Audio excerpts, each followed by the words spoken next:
Hello and welcome to another update video about Bitcoin. In this video, I'd like to take a look only at the intraday movements, short-term update in the previous one, and you'll find that on this channel. I also covered the daily time frame. Yeah, it's looking interesting. Bitcoin is pushing higher. Okay, so Bitcoin has now actually reached our initial resistance area.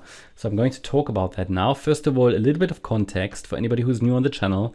We have seen a B-wave top here on the 7th of June. Obviously, if you're new to the channel, I recommend you take a look at the previous video as well, because it gives you an idea of the context. We do that usually once a day, taking a look at the daily time frame. But here, for anybody who's familiar with it, we have that B wave top and a C wave down might have bottomed as per the analysis in the previous update. However, I need some evidence for that to confirm that from an analysis point of view. It is absolutely possible, and really, I mean, this move down, this C wave, and obviously it is part of a larger wave 4 correction which started in March. This has space to 50,700 pretty much. A sustained break below that level needs to be avoided, or I have to change my overall scenario.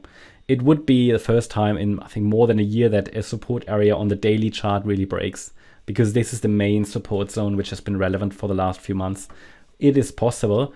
Then we would have to adjust. I showed you in the previous video also an alternative.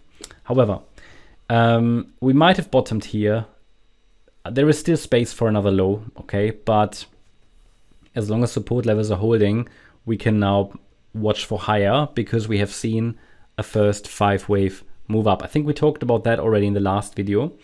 Also, the breakout trade, or I shouldn't call it a breakout trade, the breakout above the trend line was a good signal, as I mentioned, because just for the future, maybe whenever we have trend, I mean, you never know, but if you have a trend line that gives you 4 touch points, any break of a trend line, especially when coming from an oversold territory, could really be a good signal. But I mentioned that, okay, that's nothing new. I always try to make you aware of breakouts before they happen, so you can watch it, put an alert on that trend line or whatever.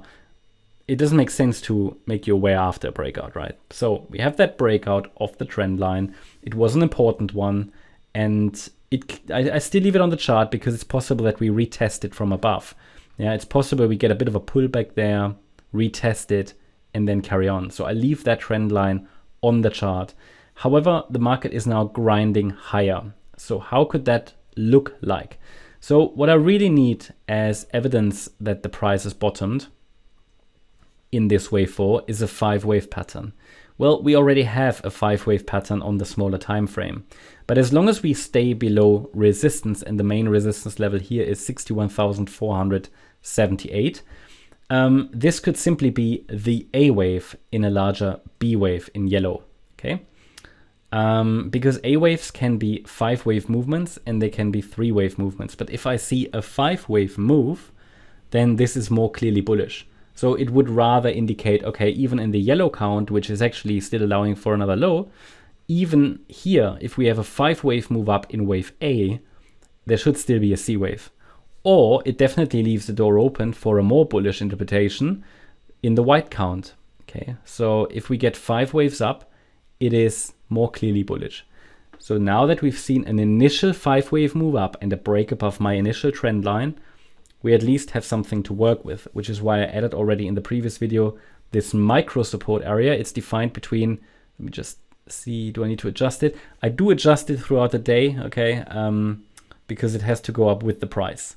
So the idea is that we have a 5-wave move up. That means we have to consider that any pullback into the support area might just be a higher low. Okay, so we have a good chance of holding a higher low. But until we get really that top in place and the pullback, I have to adjust the micro support region.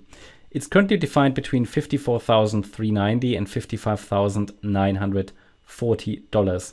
This means if we get a pullback, watch these FIB levels. And then there could still be, and the price could use that support zone as a jump off point for higher.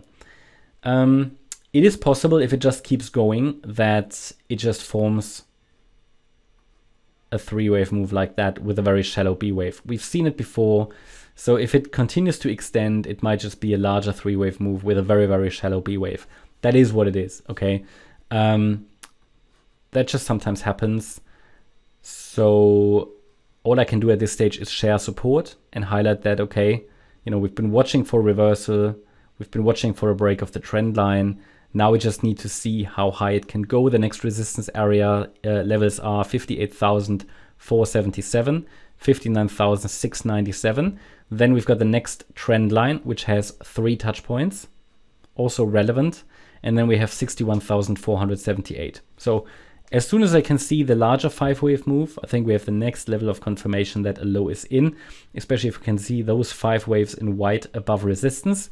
In the very short term, if anybody traded the trend line breakout, I mean, again, this is very short-term trading, isn't it? Then I can only say that possibly it might be, but that depends so much on the strategy.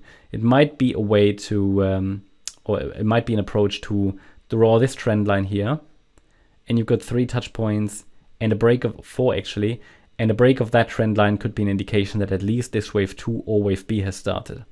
Yeah, this seems to be a relevant trend line given that it's got 1, 2, 3, maybe even 4 touch points. But this is very, very short term. Trend lines in crypto, they often break. I can tell you that fake outs. I mean, you get a lot of fake outs, right? But this one looked good because we had 4 touch points. Even more now with 5 actually. Wow. Okay, what else can I say? It's again, I maintain my overall bullish thesis. I will maintain a bullish thesis on Bitcoin, even if we break 50,700, because the long-term chart is bullish. But obviously we have to make adjustments. So I maintain this overall perspective that I've shared with you for the last few months, which has been very consistent. We haven't had to change it. As long as we're holding the 50,700 level, it is time for reversal either from here, so either the low is already in, or after one more low. And if it doesn't happen at the latest then I have to change my perspective, and the next support is around 42K then, where the price could then find support, right? It's really about, yes, we have a bullish long-term chart, medium term as well. Short term, it's bearish. What are the signals we need to see that we can flip bullish short term? This is it, 5 waves up, right? So it's very fragile still, because this is like micro still, very small time frame and degree for crypto. But, we're getting there. And, I'll give you the relevant parameters at every step of the journey, I'd say. Okay, that's my update about Bitcoin. Hope you liked the update. If you did, please hit the like button, leave a comment, and subscribe. And if you really like the content, and please check out the channel membership.